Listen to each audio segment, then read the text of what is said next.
Hello viewers, welcome to the part 8 of the step-by-step Oracle Data Guard series, and in this part we are going to learn about fast start failover observer or Data Guard observer configuration and how to use it for automatic failover.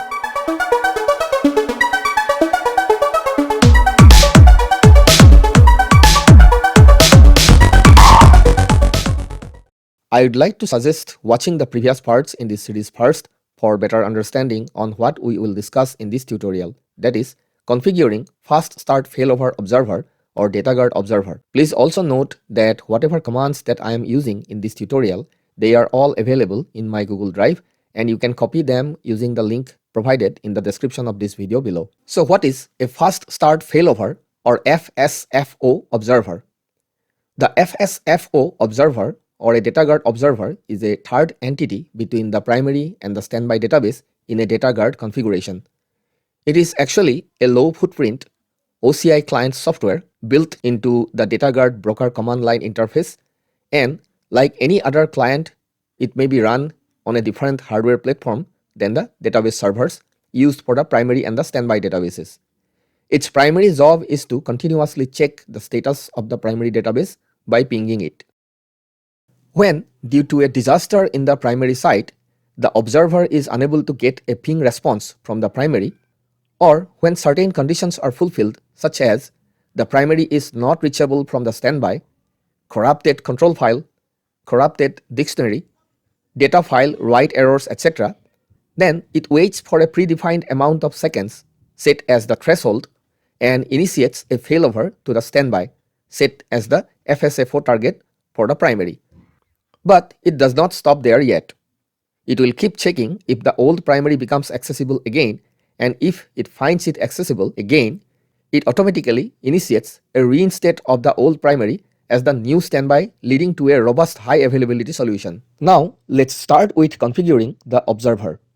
Configuring the Data Guard observer is a very simple activity as long as you meet the prerequisites. We will check these prerequisites one by one, and most of them we have already fulfilled, and I am mentioning them only for the sake of completeness of the tutorial. So I have established two SSH sessions, first to the host with name Linux1, which is hosting the primary database with unique name testdg1, and the second one to the host named Linux2, which is hosting the standby database with db unique name testdg2. I have established the database environment variables through these scripts, and it is already set for the primary database in the primary server and for the standby database in the standby server. First, we will check the init parameter settings. I am running one single query to validate the initialization parameters, and this has to be run in both the primary and the standby database. So first, SQL plus / as sysdba in the primary database, and I will copy and paste the query to save time. The first parameter, db flashback retention target. So this has to be minimum 60 minutes. We have 1440, which is for the whole day, and we are good with it. Then the db recovery file dest and db recovery file dest size. This has to be sufficiently large to accommodate the archive logs and flashback logs. Next, the db unique name, which is already set. We don't have to worry about that. The local listener parameter must be set. Then log archive config, which is already set because we already have the Data Guard configuration, and the remote login password file settings must be there. We have an exclusive value, so we are good. Then the database must be using an SP file. We are good with it. And the standby file management auto. This is optional, but we have set it to auto, so we are good.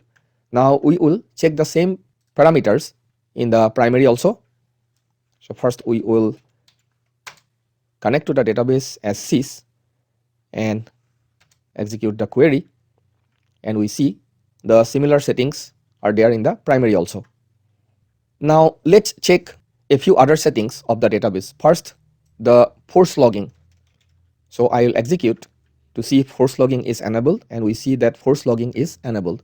We will do the same query in the standby database also, and here also it is enabled.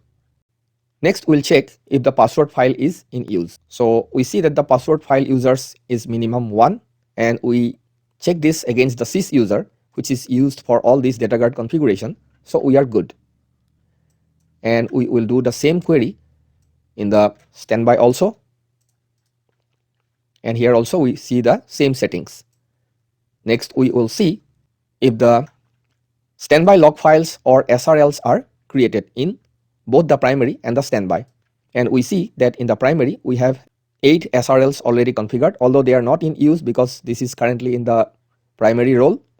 But this number has to be sufficiently large, and there is a formula which I have given in the description, and it has to be at least the number which is returned by the formula.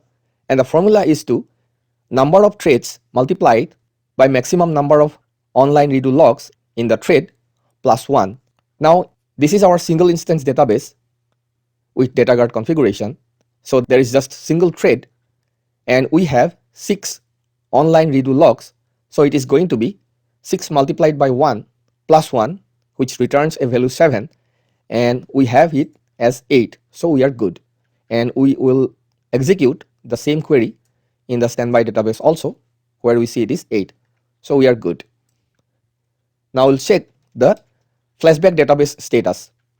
In the primary, we see that the flashback database is enabled, and we will check this in the standby also, and we see that flashback database is not enabled. So we have to enable it in the standby also. But as currently managed recovery is on, it will not allow us to enable the flashback. So we'll have to first cancel the managed recovery temporarily to enable the flashback. So we'll use alter database recover managed standby database cancel to cancel the managed recovery. Then we will enable flashback using alter database flashback on. Now we see that the flashback is enabled. So we are going to start the managed recovery again, and the managed recovery has been started. Third check, the data guard broker must be configured to avail the fast start failover because observer is a part of the data guard broker.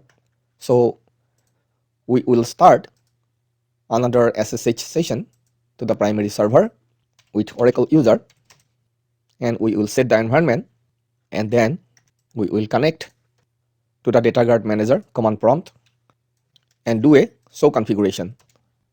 We see that the fast start failover is disabled. We are going to enable it in a few minutes.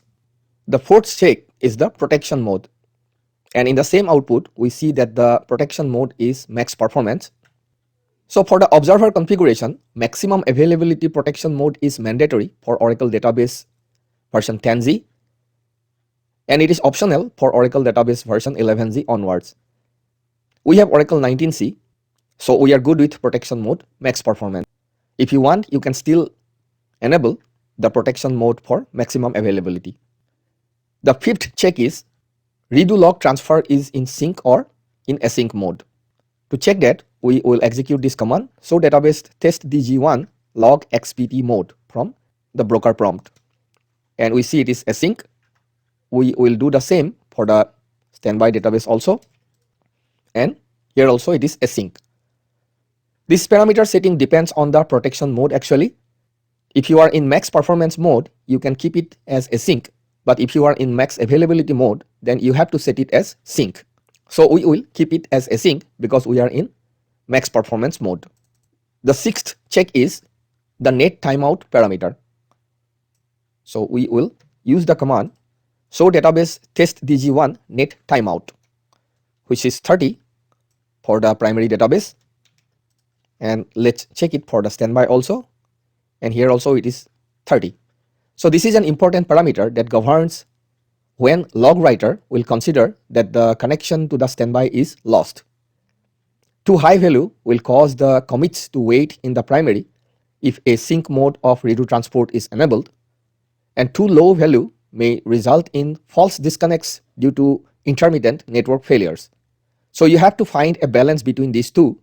I am going to change it to a value of 10, which works great in most of the configuration, using the command as edit database test dg1 set property net timeout 10, and then I will do the same for the standby database also, and both the databases have been updated.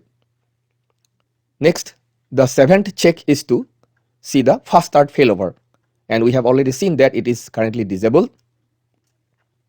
So to enable the fast start failover, we will use the simple command enable fast start failover. It takes a couple of seconds and we see it is enabled, but it also warns that it's in potential data loss mode. It's because we are in the max performance mode, and as we have explained earlier, max performance will not guarantee no data loss. So that's why this warning came. If we are in max availability mode, this warning will not come. There is also another option to enable the fast start failover in observe only mode, and using the command enable fast start failover observe only, we can enable that particular option. It will not actually initiate a failover. It's a new feature that enables you to test how fast start failover will work in your environment with no impact on your current configuration or on the application. But I'm not going to enable it, so I will discard that statement, and currently we have our fast start failover mode enabled. Let's do a show configuration again, and we see a couple of warnings there. Although it says fast start failover is enabled in potential data loss mode, but we see these warnings. It's because we have not yet started the observer. Now, to get a few more details on the fast start failover, let's execute the command show fast start failover, and we see a few details about the fast start failover, where the protection mode, which we already know, lag limits. First, the lag limit, which is 30 seconds. This configuration property establishes an acceptable limit in seconds that the standby is allowed to fall behind the primary in terms of redo applied. If the limit is reached, then a fast start failover is not allowed.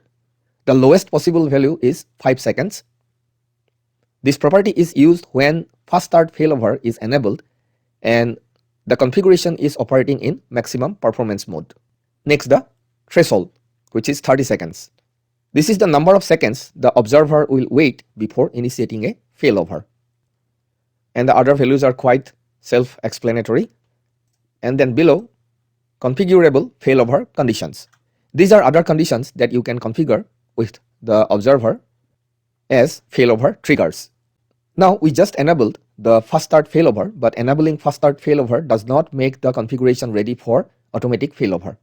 That actually requires an observer to be configured and started, which we will do in the next.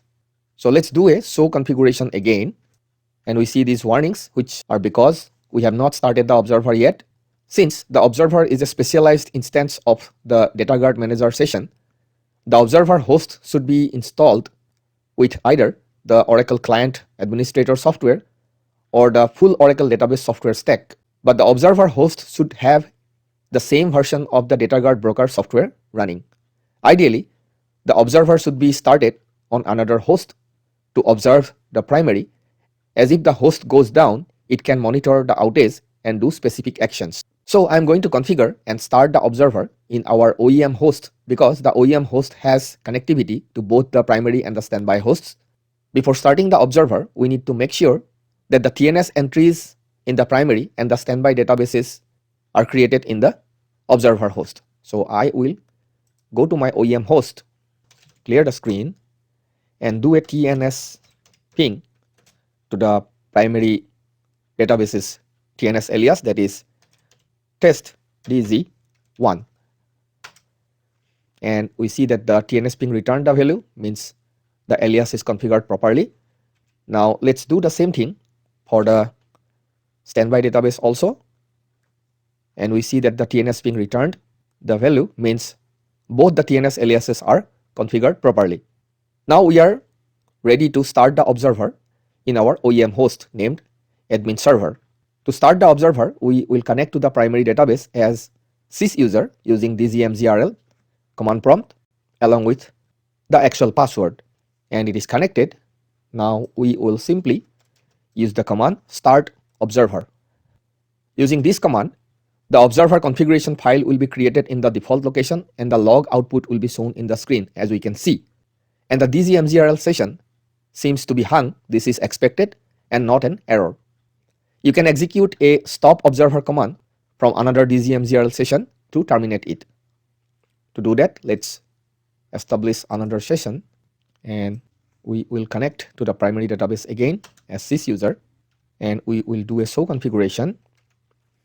And this time we see that the warnings are gone, the fast start failover is enabled, and also the configuration status is success.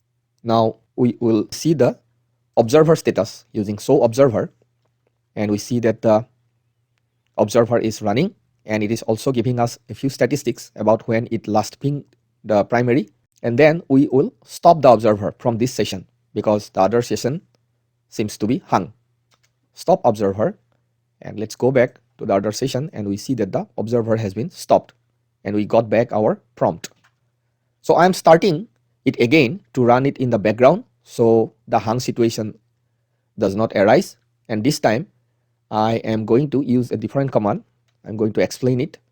Let's clear the screen first, and this time I am going to use this command. Let me first paste it and explain. The dgmgrl, then I'm connecting to the primary database as sys, and within double quotes I am specifying the observer configuration file to be created inside the Oracle Home DBS directory with the name FSFO.dat, and after that -log file, and I'm specifying the observer log file to be created under Oracle Home DBS directory with the name observer.log and the ampersand character to execute this command in background. So press enter, and we see that the process has been created, and now we should be able to see the content of the log file using tail -f, and we can see the contents of the log file where it is saying that the FSFO target is ready. Now let's go to the other session and do a show configuration, and we see everything is clean now. Now let's test the automatic failover scenario. First we will check the status in the primary using a SQL prompt. So we will use this command that I'm pasting here, that is select FSFailover status, FSFailover current target, FSFailover threshold, FSFailover observer present, and FSFailover observer host from $database. Now in this query output, along with the other details which we are already aware of, we see a very useful piece of information under the FSFailover status, and these columns returns different values based on the protection mode. Sometimes it takes a value as synchronized, sometimes unsynchronized or stalled, etc.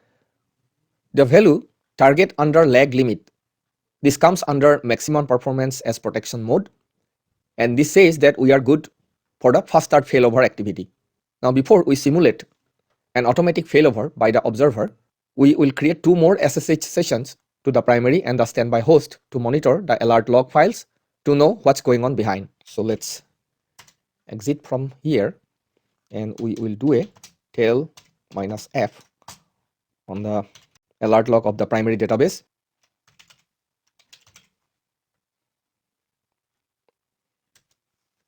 And we will do the same for the alert log of the standby database also. And this will be test dg2. So currently we are checking three files behind the scene: the log file for the observer, the alert log file for the primary database, and the alert log file for the standby database.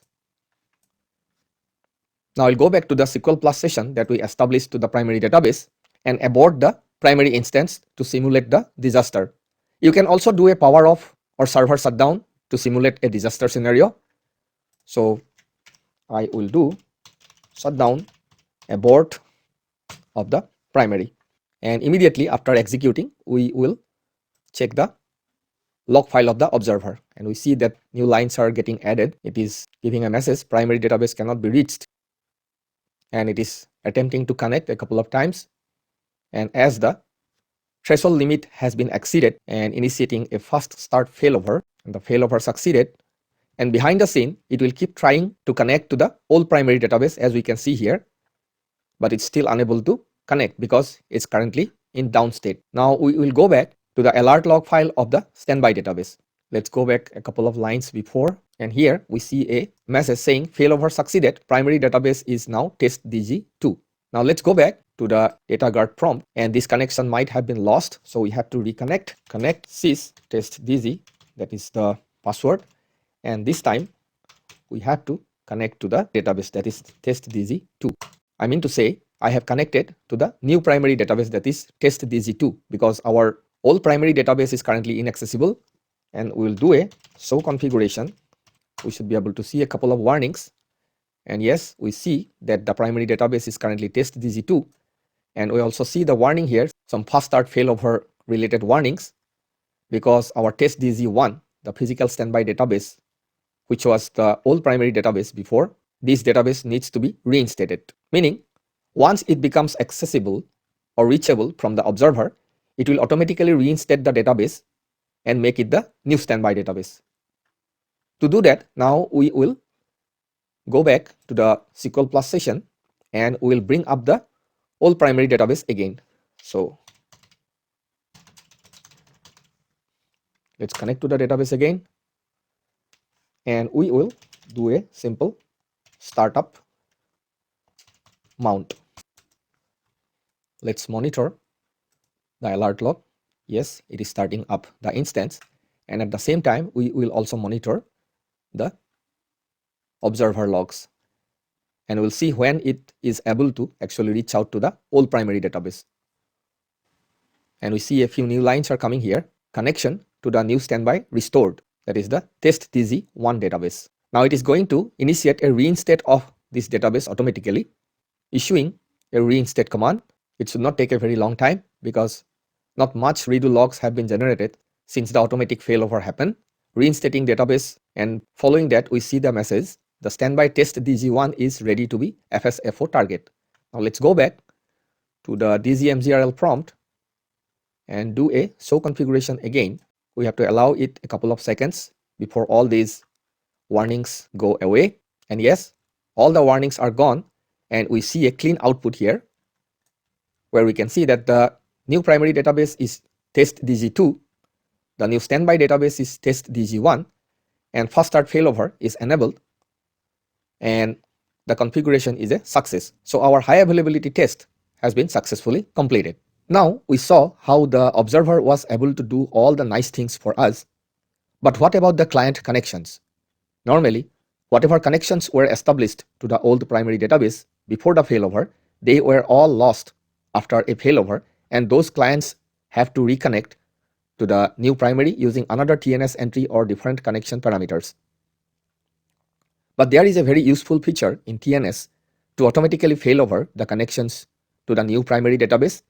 You might be aware of the TAF or transparent application failover in Oracle RAC environments.